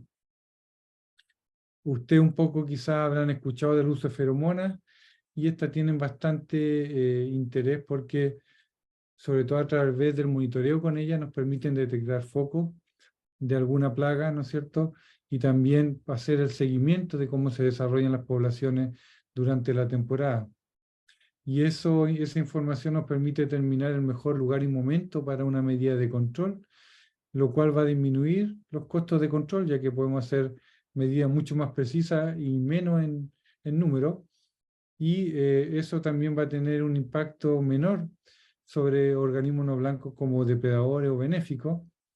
Y si hacemos menos implicaciones, vamos a tener menos riesgo de que nuestros trabajadores, las personas que trabajan en los entornos agrícolas, se vean afectados y por lo tanto vamos a reducir los residuos en la fruta, en el caso de la producción de manzana específicamente y otros frutales, lo que tiene, ¿no es cierto?, muchos aspectos positivos, ya que nuestros consumidores, como señalé antes, quieren fruta que hay en manzana con menos residuos y los mercados no están exigiendo, de hecho, residuos mucho más reducidos. Actualmente las feromonas se utilizan mayoritariamente para monitoreo, pero también se han implementado procesos como el trampeo masivo, que en vez de utilizar unas pocas trampas por hectárea para tener información de la población de la plaga, lo que hacemos es poner muchas trampas para capturar muchos individuos y con eso reducir su presencia en los cultivos. Combinar también estas atrayentes con insecticidas, con la tecnología de atracticidas, permite que el insecto se vea atraído a un punto y cuando llegue a ese lugar el insecticida lo mata. Entonces, en vez de aplicar insecticida a todo el entorno, lo que hacemos es ponerlo en lugar específico y esperamos que la plaga vaya al insecticida y no el insecticida a la plaga. Y quizá el método más reconocible es el de confusión sexual, que se basa simplemente, ¿no es cierto?, como sabemos que la hembra, en el caso de polilla de manzana, emite una feromona para atraer el macho, lo que hacemos es utilizar una serie de dispositivos, llamados dispositivos, ¿no es cierto?, de confusión sexual, que utilizan altas concentraciones de feromonas sintéticas de una mezcla comercial, y que su objetivo es cubrir la señal de la hembra, para que el macho no la encuentre esa señal, no la pueda seguir y no pueda alcanzar a la hembra, y en cambio gaste su energía y su tiempo de vida, ¿no es cierto?, en seguir dispensadores de feromonas que no lo van a llegar a ningún éxito. Y con esto, ¿no es cierto?, conseguimos reducir la siguiente generación en número, ¿no es cierto? Si no hay encuentro entre macho y hembra, no van a haber huevos, no van a haber larvas, y por lo tanto estamos reduciendo la población y el impacto de la fruta. Pero, ¿no es cierto?, en los últimos años también se ha visto que, como ustedes ven, las plantas, y como hemos conversado, también emiten aromas que entregan información a las plagas sobre lo que sucede en los huertos y que le permiten generar daño en las plantas. Y cuando uno observa la composición de aromas que hay en un huerto cualquiera, vemos que la producción de feromonas por una polilla, como está en la primera columna, es bastante baja en relación a otros, como lo que emite, por ejemplo, un emisor para monitoreo o un emisor para confusión sexual. Y aún así, todos estos elementos producen cantidades mucho más bajas que lo que producen, ¿no es cierto?, las plantas que están en el entorno. Entonces, la información que está ahí, las señales que generan las plantas, son mucho más potentes. Esta escala, ¿no es cierto?, logarítmica, ustedes pueden ver que la columna en verde realmente es una cantidad por mucho superior de compuestos volátiles que están en el entorno de un huerto de manzana, en este caso. Por lo tanto, eso generó la inquietud de muchos investigadores de buscar cuál de estas señales que están aquí, cuál de estas mezclas de volátiles de plantas podríamos utilizarlas para manejar la plaga. Y dentro de esta búsqueda, por lo menos en polilla de la manzana, no sé si usted conoce la historia, pero se encontró un compuesto que es el éster de pera, que es el compuesto que reconocemos incluso nosotros, también lo detectamos como el aroma pera madura, y que se observó que también era detectado tanto por machos como hembras de polilla de la manzana. Y además, estudios posteriores mostraron que las larvas también se veían afectadas por estos aromas, o sea, también recibían la señal química y eran capaces de modificar su comportamiento en función de estas señales que estaban percibiendo. Y al mirar este producto, ahí está, ustedes pueden ver la molécula, y se dieron cuenta que, bueno, de partida es no tóxica, es parte de la fruta, es bastante estable, a diferencia de muchos otros volátiles de planta, lo que le da larga duración. Para implementarla, incluso aunque quizás esto no es tan relevante, pero sí podemos decir que su olor es agradable, olor a pera madura bastante agradable, así que si alguien encuentra un poquito de olor en una fruta a éster de pera no va a generar ningún inconveniente. Su característica de estabilidad y falta de toxicidad hace que sea de fácil integración. Y además, la industria de los alimentos ya no había hecho bastante el trabajo previo desarrollando la metodología para su elaboración. Y hoy por hoy es un producto de fácil elaboración, por lo tanto eso también tiene un impacto económico, ya que es barato comprarlo, entre comillas, ¿no es cierto? Y para poder implementarlo en aplicación agrícola. Y como yo les comentaba, las gracias que tiene es que es atrayente, menos específico, por lo tanto, se ven afectadas la hembra y macho adulto, pero también las larvas neonatas, que son quizá uno de los objetivos de control más buscados, porque son las que justo están disponibles, ¿no?, o presentes en el huerto antes de hacer el daño en la fruta, y que son bastante pequeñitas y sensibles también al control. Por lo tanto, si las logramos alcanzar, la eficacia del control es mucho más alta. Y bueno, este producto también, o esta molécula, permite utilizarla para cebo, para capturar hembras en trampa, lo que antes no teníamos con la feromona. Entonces teníamos que inferir las poblaciones de polilla de la manzana a partir de las capturas de machos, lo que es menos preciso, ya que la hembra es la que coloca los huevos y que está más relacionada con el impacto de la plaga en los huertos. Ahora sí, con esta tecnología sí podemos tener más información sobre ella. También se ha visto que la relación en los últimos años, la investigación de por qué funciona tan bien este compuesto, nos ha llevado a darnos cuenta que hay una relación muy estrecha entre la polilla de la manzana y probablemente la pera, quizá deberíamos llamarle polilla de la pera. Y este compuesto, ¿no es cierto?, tiene receptores específicos para este compuesto, y estos receptores están genéticamente muy relacionados con el receptor de la feromona sexual. Y el comportamiento que se ha visto cuando hay presencia de este aroma, los machos se vuelven mucho más activos, están mucho más dispuestos a seguir buscando señales de feromona y a hembras, ¿no es cierto? Por lo tanto, puede ser usado como un sinergista en técnicas de confusión sexual. Y también, eventualmente, por este impacto en macho, hembra y larva, podría tener utilidad en mejorar la eficacia de insecticidas. Entonces, ¿no es cierto?, ahora los principales usos que ya se están implementando es para monitoreo, monitorear macho y hembra, para confusión sexual por este efecto sinergista que tiene con la feromona, pero también, como sabemos que afecta a la hembra y le da una señal errática o poco precisa sobre la presencia de la fruta, podemos utilizarla también para disrupción de ubicación de hospederos. Ya la hembra no es capaz de definir adecuadamente dónde poner los huevos porque detecta presencia de aroma a fruta en muchas partes dentro del huerto. También, si queremos implementar trampeo masivo, ahora no solamente capturaríamos machos, sino también hembras, lo que haría esta técnica mucho más efectiva, y se podría utilizar en aditivos, y se utiliza en algunos casos, lo hemos probado, para aplicación de insecticidas, mejorando su eficacia, especialmente si pensamos en insecticidas de tipo orgánico basados en microorganismos, que son mucho más sensibles a la degradación, tienen una persistencia menor en las plantas, por lo tanto la exposición tiene que ser en un periodo bastante más breve. Y también podría utilizarse en formatos como atracticidas, como yo las comenté, y pueden utilizarse sola o junto a la feromona para incrementar la eficacia de todos estos mecanismos que ya les comenté.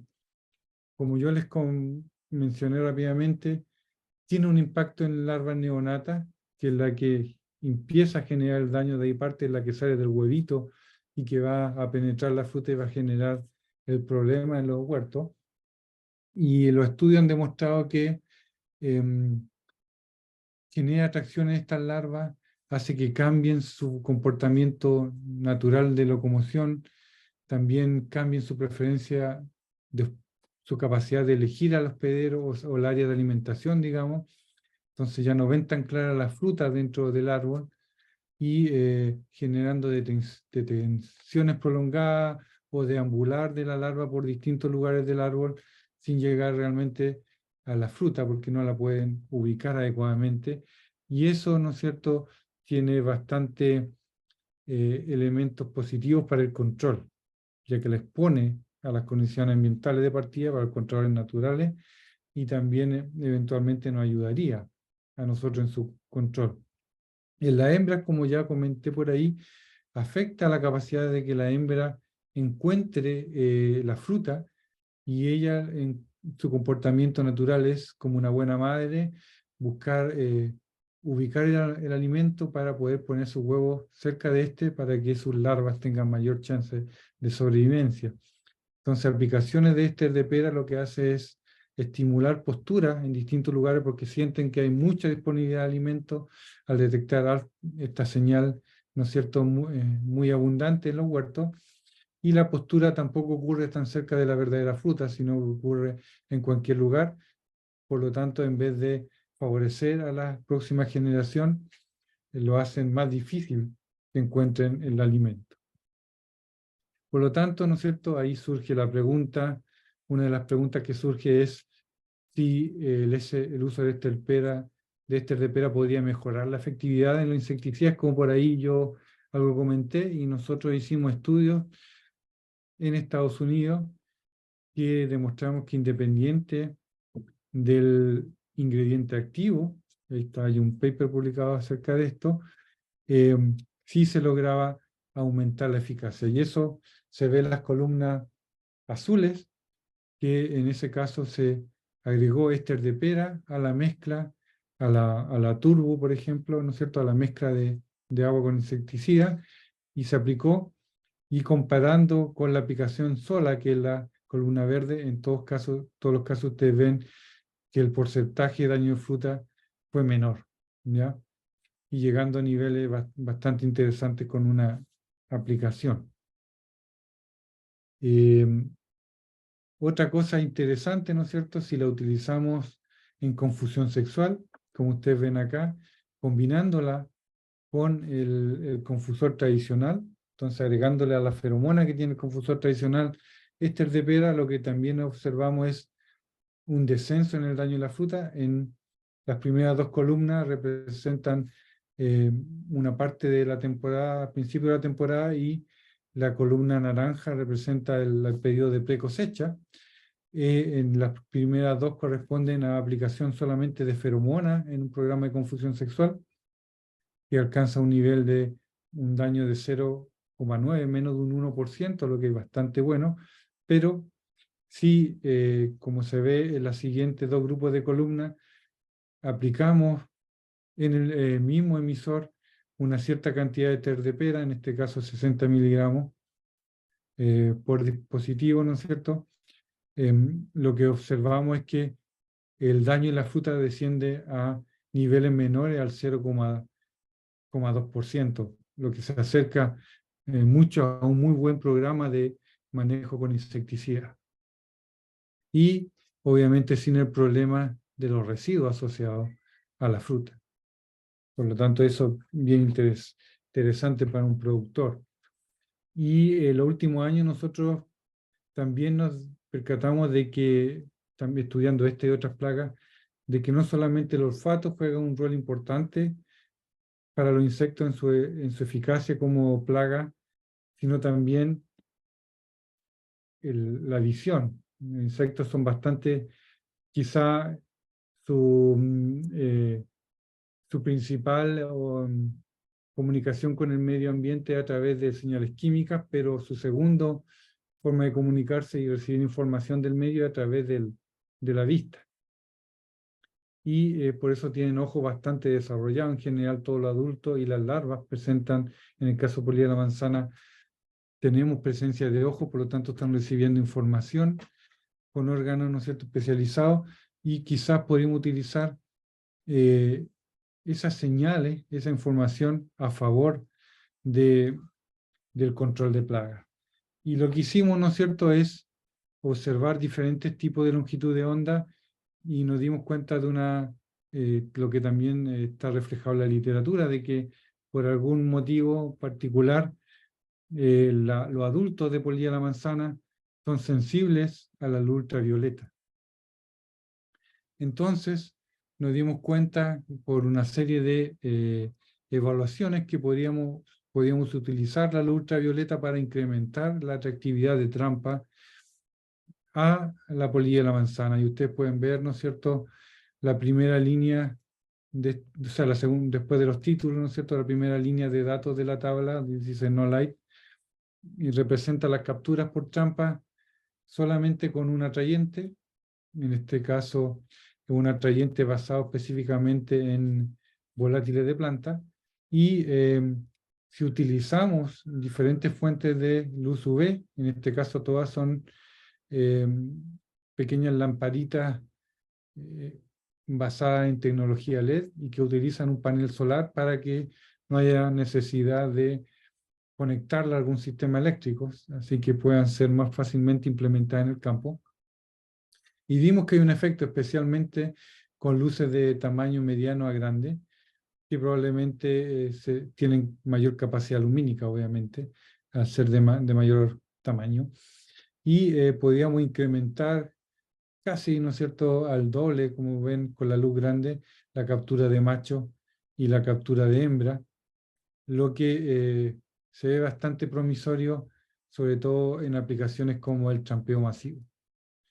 Y queríamos ver también en estos experimentos qué pasa con las feromonas, ya que en el caso de los volátiles de plantas sí obtenía un beneficio, y al usar un cebo de referencia que es el combo P, que es un cebo que mezcla feromona de polilla de la manzana con éster de pera, más ácido acético, es como se utiliza actualmente en Estados Unidos, fundamentalmente con un cebo como el Megalure, que es fundamentalmente solo cairomona, y observamos que la respuesta era menos marcada cuando hay presencia de feromona, ¿ya? Probablemente porque, como ya les comenté, la señal de la feromona es bien específica.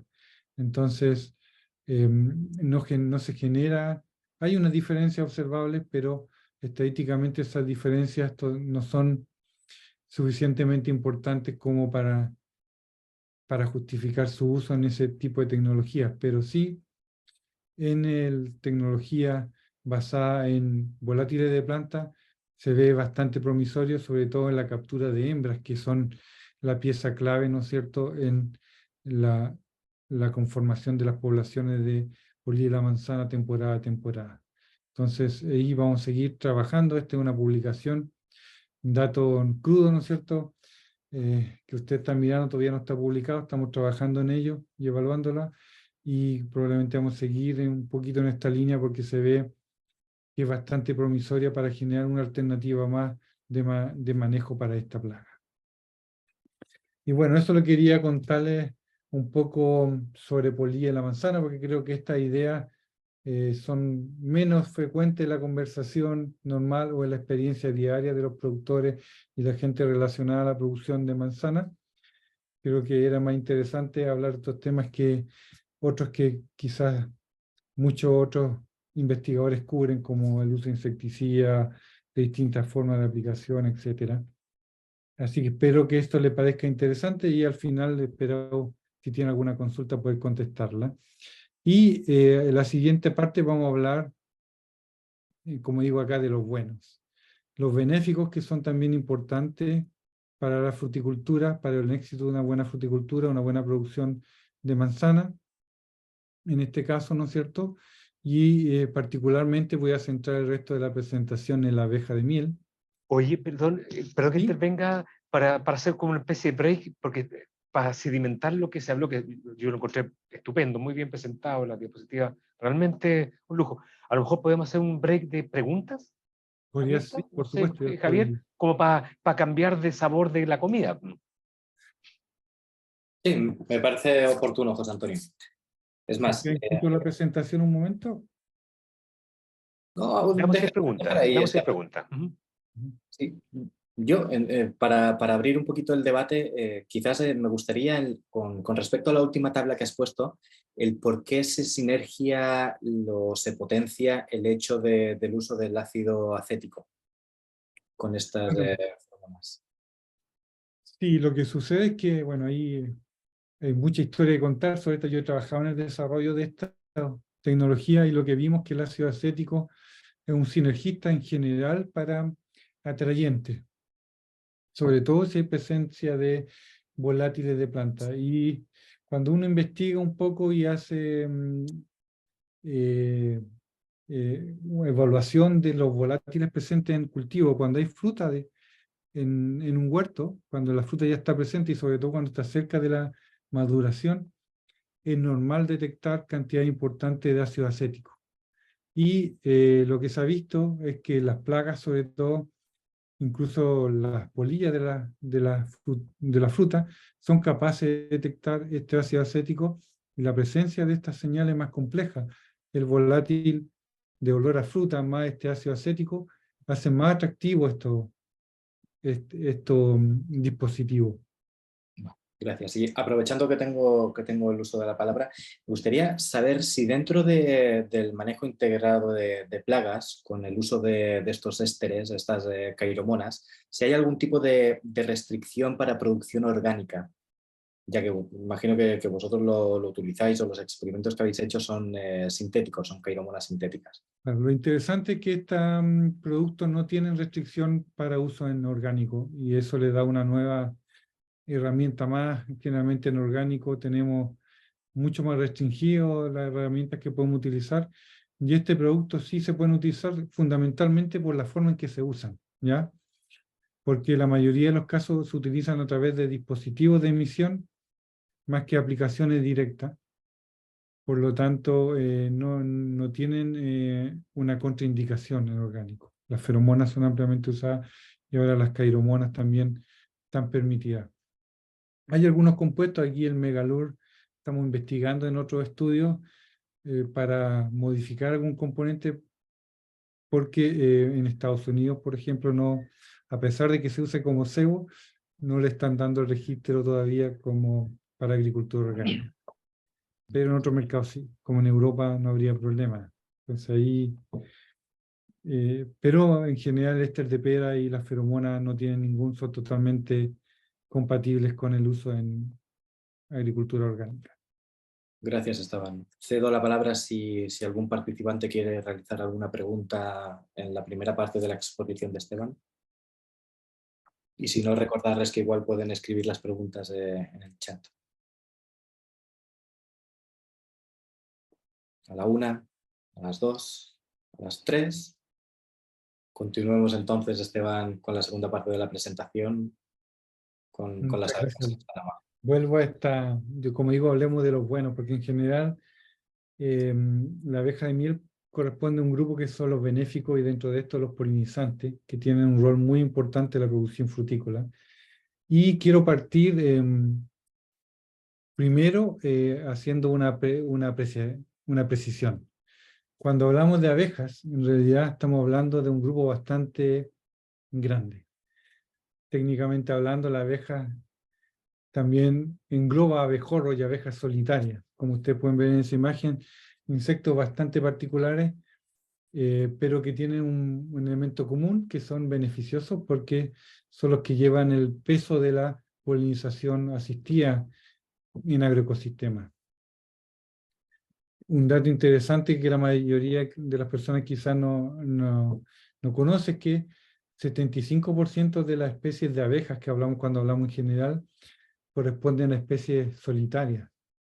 Algunas incluso son parasíticas y solamente el 10% corresponden a verdaderamente insectos sociales como la abeja de miel o los abejorros.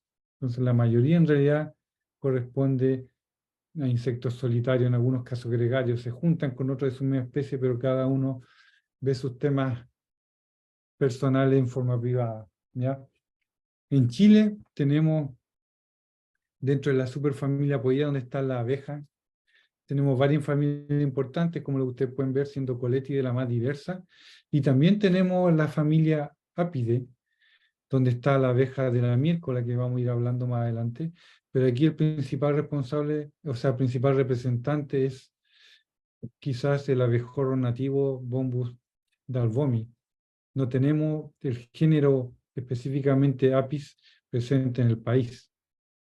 El género Apis es más bien de origen asiático, ya que ustedes pueden ver que comparten bastantes características, son bastante parecidos entre ellos, pero su tamaño varía bastante y sus características también en cuanto al comportamiento, por ejemplo. La letra A que ustedes ven ahí es una Apis melífera y que es un tamaño medio comparado, por ejemplo, a la letra E, ¿no es cierto?, que es una Apis dorsata, que es la abeja más grande, y que para los que han visto las películas, los que tienen hijos sobre todo, del libro La Selva, por ejemplo, es la abeja que sale, a la cual le van a robar Mowgli por impulso, por instrucciones del oso, ¿no es cierto?, le va a robar la miel, y que quizá habrán visto que en Asia, en India, cosechan estos panales con bastante riesgo a las personas, porque esta abeja coloca grandes panales de que pueden tener 1 metro de diámetro en altura, ¿no es cierto?, en zona aislada, difícil de acceso para protegerse de animales, y por lo tanto esta abeja no es manejable como Apis mellifera y Apis cerana, que corresponde a la letra D, la última que sale abajo,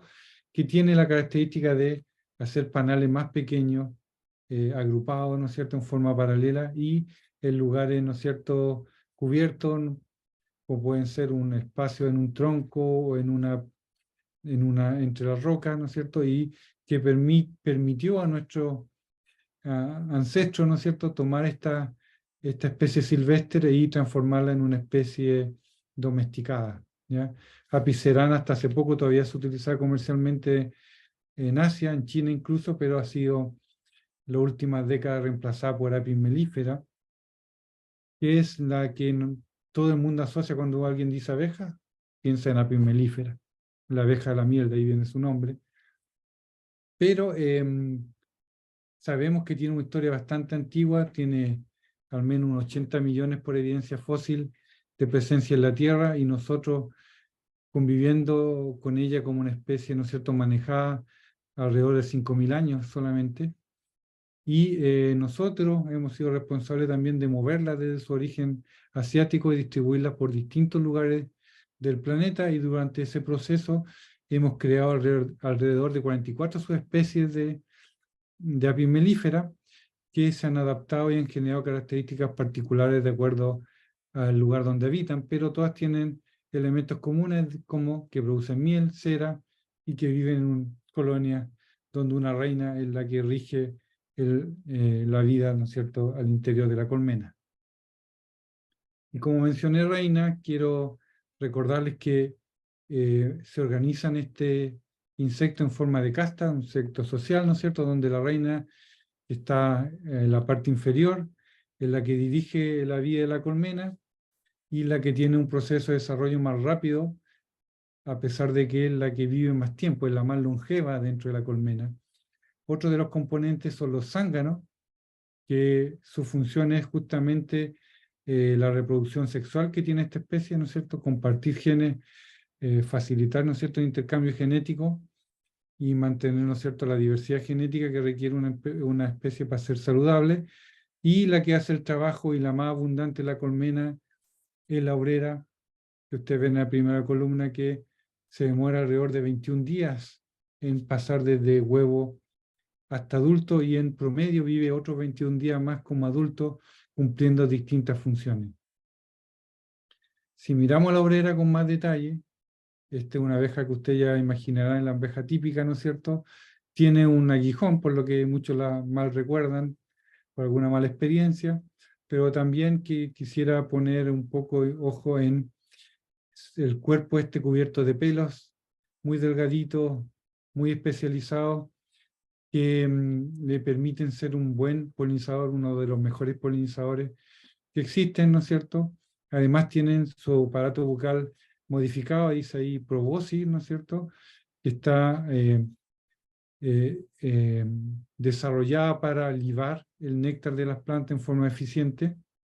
Y además hay otra estructura, fundamentalmente si miramos el tercer par de patas, ahí está la corvícula, o también llamado la canasta de polen, donde ellas transportan el polen, y cerca de ahí ustedes pueden ver otras estructuras que son pelitos esclerotizados, duros, que se llama el peine de polen, que les permite reunir el polen que captura en el cuerpo para, junto con una estructura que está entre el fémur y la tibia, comprimir este polen y crear las bolitas de polen que luego van a transportar. Como se ve en la siguiente foto, aquí vemos realmente cómo es la pata.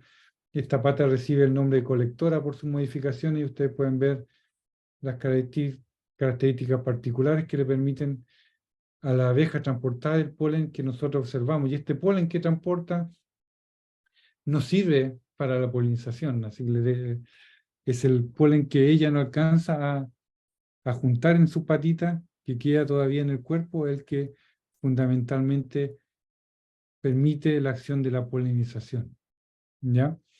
Y como un dato interesante, estas bolitas de polen pueden ser bastante grandes y representar casi el 50% del peso de la abeja. O sea, la abeja tiene una gran capacidad de transporte, a pesar de su pequeño tamaño, ¿ya? Otra cosa interesante que quiero contarles que cuando se empezó a domesticar la abeja no sabíamos mucho, fue prueba y error, pero en los últimos años hemos aprendido un poquito más para tratar de manejarlas también de mejor forma. Y lo que aprendimos hace algún tiempo atrás es que no hay mucha diferencia entre una obrera y una reina en su origen, en su genética. La obrera y la reina tienen potencialmente, o sea, tienen la misma genética y una obrera tiene el potencial de haber sido reina igual que cualquier otra obrera. Y es resultado del proceso de alimentación, lo que hemos descubierto en la última década, lo que determina que una obrera siga siendo, o sea, se transforme en obrera o puede haber sido transformada en reina. Y lo que se pensaba, la apuesta que se tenía hace un par de décadas era que la jalea real, que es un alimento que se le da a las abejas, desde que nacen los primeros 2 días, todas las abejas reciben jalea real, pero a la reina se le sigue dando ese alimento hasta que se convierte en adulta, y bueno, y cuando es adulta sigue alimentándose con jalea real. Entonces todos apostaban a que la jalea real afectaba, ¿no es cierto?, la expresión génica y transformaba un huevo común en una abeja reina, pero la verdad es que no es así.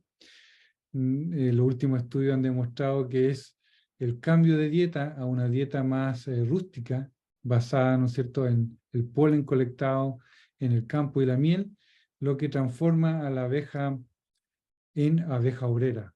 Entonces, en realidad la abeja viene lista para ser reina, pero el cambio de dieta la transforma en una obrera. Y bueno, como les comentaba, el polen es súper importante como alimento, y ustedes pueden ver ahí cómo viene la obrera en línea trayendo su trabajo.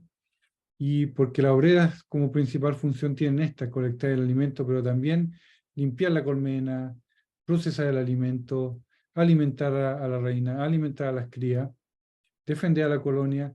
Y un dato interesante que a muchas personas les llama la atención es que el núcleo de cría, el centro de la colmena, mantiene una temperatura más bien estable de 34 grados Celsius. Las abejas son insectos que dependen de su temperatura del medio externo, pero como grupo social pueden hacer un fenómeno muy parecido a nosotros y mantener la temperatura del núcleo de cría en forma estable a 34 grados Celsius. Por lo tanto, estos periodos que vimos de desarrollo son bastante estables, ya que la temperatura es bastante homogénea ya dentro de la colmena. Para conseguirlo, entonces, son capaces de elevar la temperatura a partir de generar temperatura con su propio cuerpo o ventilar la colmena para eliminar el exceso de temperatura. Y para hacer todas estas actividades requieren, ¿no es cierto?, alimentos, por lo que la presencia de miel almacenada o néctar, ¿no es cierto?, disponible en el medio que ellas puedan colectar es fundamental para que la colonia pueda desarrollarse adecuadamente. Y cuando hay buena floración en el entorno, la colmena está bien ubicada, las pecoreadoras, o como la que aparece en la foto, que es una abeja obrera que ya ha pasado diferentes etapas y está lista para salir al medio y colectar alimento. Ellas van a traer néctar y polen fresco, y el néctar va a inducir a la reina a colocar huevos, y eso genera de paso una demanda por más alimento. Y en respuesta de eso se produce el crecimiento de las colmenas, lo que ocurre a partir de primavera. Y si llevamos bien la colmena, la manejamos correctamente, este crecimiento será en buen ritmo y permitirá crear una colmena fuerte que va a producir miel, y por lo tanto vamos a tener que darle más espacio, como se ve ahí, ¿no es cierto?, para que puedan almacenar y seguir creciendo, y de paso, ¿no es cierto?, ese estímulo por trabajar, por colectar, la va a hacer más eficiente en los procesos de polinización, como dice acá. Y la polinización es quizá uno de sus aportes más importantes y por lo que es más valorada esta especie. Y en general esta especie con otros polinizadores aportan el equivalente al 9,5, como dice, casi un 10% del valor de la producción mundial de alimentos, lo que equivale a unos 153.000 millones de euros, lo que significa que si tuviéramos que agregar eso como costo a la producción de alimentos, en este momento sería impagable, y no existe la tecnología para reemplazar propiamente tal a los polinizadores y a las abejas en los sistemas agrícolas. Por lo tanto, un servicio que es vital para la producción de alimentos, especialmente frutas, ¿no es cierto?, para los humanos, y que por suerte es gratuito todavía. Y si observamos los diferentes cultivos, hay algunos que son mucho más dependientes de la polinización que otros, y la manzana está justo en el centro, dado que su dependencia es importante. Ahora, yo conversaba con unos alumnos cuando íbamos a terreno, y ellos me preguntaban realmente por qué polinizábamos, si después íbamos a botar la fruta, a botar gran parte de la fruta para hacer, ¿no es cierto?, para ralear, ¿no es cierto?, y tener buen calibre. En realidad, lo que yo traté de explicarles es que la polinización nos permite tener fruta de mejor calidad, porque como ustedes saben mejor que yo, ¿no es cierto?, la semilla es el órgano, podríamos decir, que potencia el desarrollo de la fruta. En el caso de la manzana, para tener una fruta que sea atractiva, que tenga un buen tamaño, requerimos que hayan 10 semillitas al interior, y eso se logra con una buena polinización. Entonces, más que obtener fruta, queremos obtener, sobre todo como comenté al principio de la presentación, queremos fruta atractiva y de buena calidad. Y por eso que la polinización es crucial, ¿ya? Entonces, mientras que las pecoreadoras van por una recompensa, que es obtener néctar y polen, van trasladando polen de flor en flor y consiguiendo que haya una polinización, ¿ya? Y cuando vuelven a la colmena, este material colectado, este néctar y polen, lo transforman en miel y otros productos de la colmena, ¿no es cierto?, como los propóleos, las ceras, ¿no es cierto?, que requieren energía y nutrientes para poder producirlo. Y si esto lo hacen correctamente, ¿no es cierto?, si son bien manejadas, pueden transformar a esta actividad apícola en una actividad productiva que genere recursos para los apicultores, y también genere impacto negativo para los consumidores, tanto de los servicios como de la polinización, como de los productos que se extraen de la colmena. Y un dato interesante es que mientras más grande la población de una colmena, mayor cantidad de abejas son destinadas por la colmena para el trabajo de pecoreo, y por lo tanto va a ser mucho más eficiente una colmena con mayor cantidad de población para polinizar. Porque una colmena débil, con pocos habitantes, 20.000, pongámoslo 20.000 o menos, no va a destinar más allá de 5.000 pecoreadoras, mientras que una colmena fuerte, que tenga 50.000 habitantes, 50.000 obreras, puede destinar más de la mitad de su población a la actividad de colecta de polen y néctar y por lo tanto a la actividad de polinización. Por lo tanto, una colmena bien manejada van a ser altamente productiva y van a generar, ¿no es cierto?, mejores rendimientos en polinización. Ahora, como yo les comentaba, las abejas van buscando una recompensa cuando es esta actividad, van buscando nutrientes.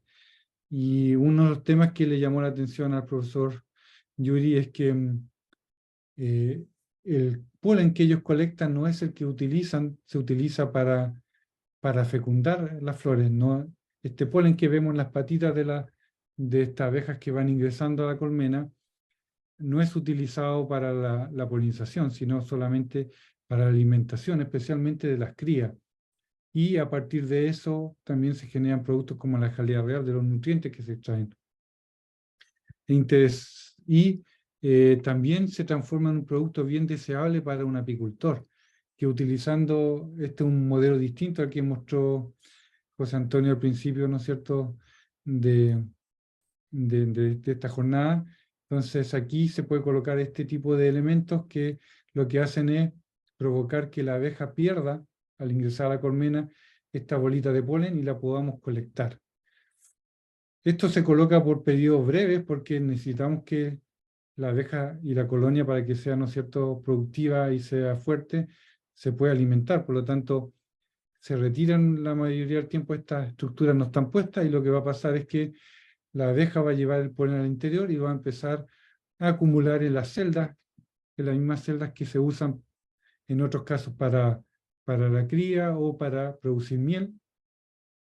Y, ¿no es cierto?, lo va a mezclar con miel y con algunas enzimas propias de su aparato bucal y va a generar lo que se llama, lo que estaba en el título ahí, que se llama pan de polen, que es un producto, ¿no es cierto?, que tiene una más facilidad de mayor digestibilidad y que es mucho más adecuado que el polen directo para la alimentación de las larvas. Entonces este proceso previo facilita después que sea utilizado para alimentar a las larvas y además lo permite mantenerlo por periodos mucho más largos.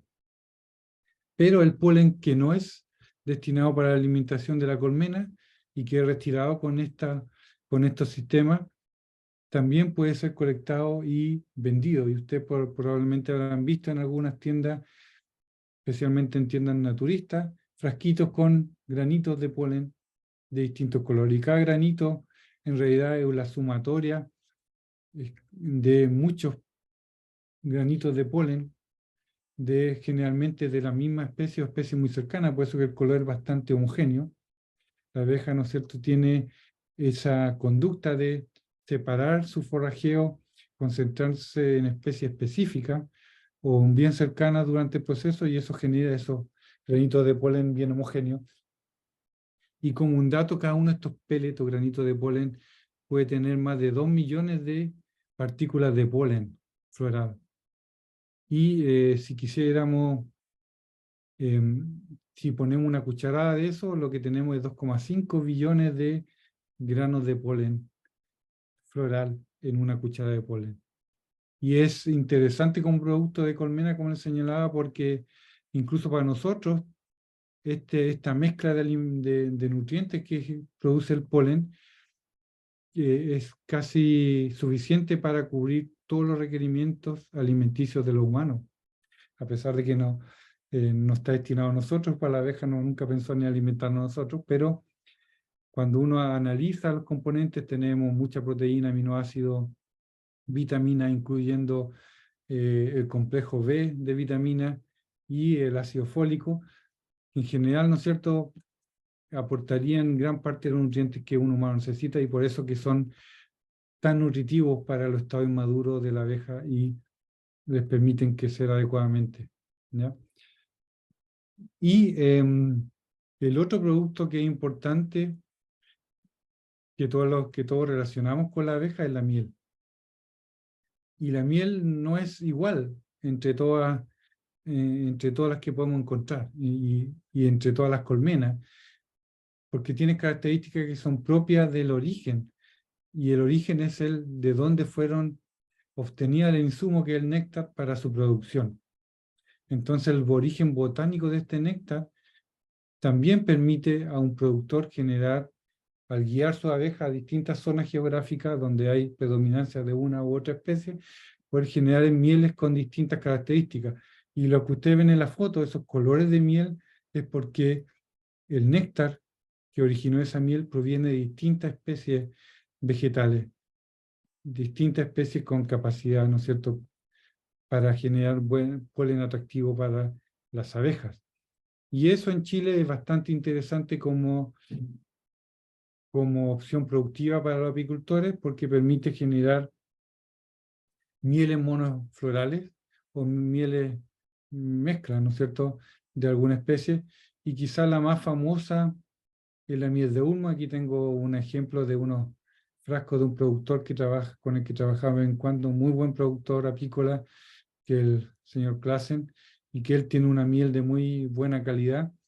Entonces él, además de tener mieles monoflorales de Ulmo, de Tiaca, de Tineo, Boqui, también tiene mieles más mezcladas, miel de montaña, miel de selva valdiviana, miel de praderas, que para obtener este nombre se le hizo un análisis, que nosotros es uno de los servicios que prestamos en este laboratorio, que se llama análisis melisopanológico, en el cual tomamos una muestra de miel y analizamos qué polen está presente. Como yo les comentaba, la mayoría del polen la abeja lo colecta en su cuerpo y lo guarda en una bolita, ¿no es cierto? Lo traslada en la pierna, en la pata trasera y lo transforma en el pan de polen. Pero otra parte de polen queda en el cuerpo. Un poco de este se utiliza para la polinización y otro poco cae durante el proceso de fabricación de la miel. Entonces, cuando visitan más frecuentemente una planta, vamos a encontrar más frecuentemente de ese polen. Y las mieles monoflorales, de acuerdo a la legislación chilena, son mieles que tienen al menos un 45% de los granos de polen que están presentes pertenecientes a una especie única. Disculpen. Y cuando tenemos varios predominantes, pero que ninguno alcanza ese 45%, ahí lo denominamos como miel multifloral, como puede ser una miel, por ejemplo, de pradera, ¿ya? También dentro de la legislación chilena se habla de las mieles biflorales, cuando, por ejemplo, dos polen están altamente representados y en conjunto representan al menos el 50%, y entre ellos no hay una diferencia mayor al 5%. Y bueno, ¿cómo se hace este trabajo? Yo les comentaba, tomamos una muestra de las mieles de los productores, se hacen unas diluciones, preparación de la muestra, y esta se observa bajo microscopio, y lo que observamos es la presencia del polen, y lo que vemos son cosas como esta. Entonces podemos identificar la familia botánica perteneciente a la que pertenece ese grano de polen, y, ¿no es cierto?, asociarla a una especie específica, como ustedes pueden ver ahí, como luma, por ejemplo. Y en el caso, aprovecho de mencionar que las mirtáceas tienen para nosotros ahora bastante interés. No sé si ustedes habrán escuchado de la manuka, que es una miel de alto valor que se produce en Nueva Zelanda y que es una miel que viene de mirtáceas. Nueva Zelanda y nosotros, por la forma en que nos desarrollamos cuando se generaron nuestros continentes, ¿no es cierto?, antes que se separara Nueva Zelanda y Sudamérica, compartimos la familia mirtácea. Por lo tanto, puede ser que nuestras mirtáceas también tengan propiedades similares o quizás superiores a las de la manuka, y estamos perdiendo, ¿no es cierto?, un poco un producto que nos podía diferenciar y potenciar y generar ingreso económico importante. Bueno, ahí tienen también otro ejemplo de el avellano, ¿no es cierto?, nativo, la genuina avellana de la familia Protácea. También podemos encontrar especies más herbáceas como la fabácea, los trébol, ¿no es cierto?, la miel de pradera normalmente tiene bastante trébol, o alguna otra como el hipocaeris, por ejemplo, que son, o el diente de león, Taraxacum officinale, que ustedes pueden ver ahí, que tienen una estructura de polen bastante característica que puede ser reconocido. Y eventualmente uno podría decir, voy a producir miel de manzano, por ejemplo, porque también el miel del manzano tiene características que permiten diferenciarla, o miel de ciruelo, de durazno, de damasco, dependiendo de la idea, porque las características del polen nos permitirían a nosotros, ¿no es cierto?, reconocerlo y entregarle a usted un informe diciendo que su miel es de manzano o es de cerezo, etc. Ahora, normalmente, cuando se utilizan abejas para polinización, después no son destinadas para miel, porque están expuestas en un ambiente donde hay productos que no son muy compatibles con la producción de miel, que es para consumo humano. Entonces, generalmente, eh, por eso no encontramos miel de manzano, por ejemplo. Quizás si tuviéramos extensiones más grandes de producción orgánica, a lo mejor podríamos generar ese tipo de producto. Y bueno, y para terminar mi presentación, quería dejarle esta pequeña información bien interesante para que ustedes vean, las abejas son bastante eficientes. En general, su consumo de combustible, que es el néctar o la miel, es bastante baja. Apenas medio miligramos de miel por kilómetro, o sea, por cada litro de miel pueden recorrer 3 millones de kilómetros. O sea, no hay vehículo humano con tanta eficacia. Y también un dato interesante para que ustedes sepan es que por cada kilo de miel que produce una colmena, tiene que consumir otros 8 kilos de miel para que funcione y pueda generar este producto. Wow. Así que no es menor el esfuerzo que hace una colmena para que nosotros disfrutemos de un producto tan positivo. Bueno, espero con esta terminado, así que espero que le haya gustado y que haya cumplido la expectativa. Bueno, Esteban, ha sido una clase magistral. Yo tengo un par de inquietudes, pero me gustaría antes de agradecerte la clase, ceder la palabra a ver si algún participante quisiera aclarar, que le aclarases alguna duda, alguna pregunta, o si tienen inquietudes. Dejé de compartir por si acaso, pero si se necesita ver algún cuadro. Yo no tengo Ya ninguna inquietud, sino que solo agradecer, Esteban. Qué alegría verte, qué emoción. Qué orgullo, haber sido compañero ahí pasado por la universidad. Solo eso, y agradecer también al Centro de Epumacia. Solo eso. Muchas gracias. Muchas gracias. ¿Alguna otra valoración? Bien. No, yo aplaudo, lamentablemente hay poca gente, afortunadamente grabamos esto para que alguien después pueda ver el link, porque fue una clase estupenda, tanto de confusión sexual, uso de feromonas, como esta de miel, que es tan deliciosa la ponencia como la miel misma, así que muchas gracias, Esteban. Superaste mi expectativa, pero con crece. Bueno, gracias. Me traté de acomodar lo mejor que pude, porque como dice Wow, ahí, títulos contrastantes los temas y wow, wow. Yo creo que estaba para dos.